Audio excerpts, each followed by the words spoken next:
In October 2014, Zimbabwe signed up to an IMF staff-monitored program under which it must implement a number of reforms, including cutting back on labor expenses, which consume more than 80% of government revenue, and strengthening its fragile banking sector.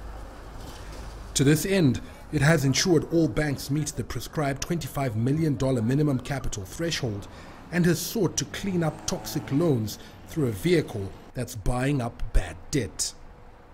What is the end game of this re-engagement? It's important that we clarify.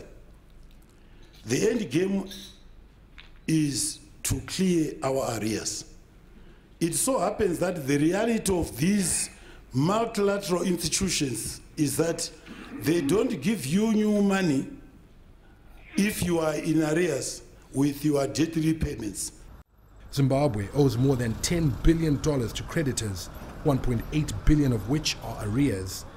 Its efforts to get out of the woods are paying dividends. Last week, the African Development Bank agreed to write off $601 million in arrears it's owed by Harare.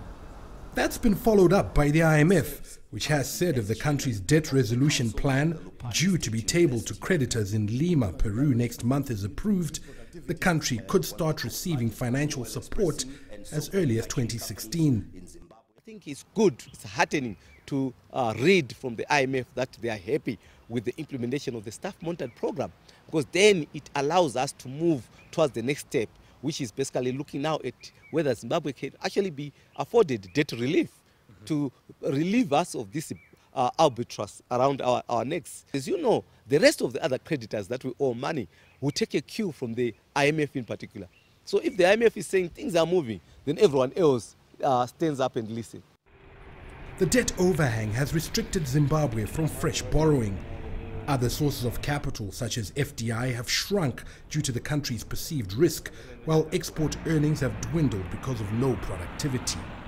The IMF statement comes as a timely boost for an economy in dire need of fresh capital to upgrade or install new infrastructure and to get idle and undercapitalized industries functioning again. Farai Mwakutuya, CCTV, Harare, Zimbabwe.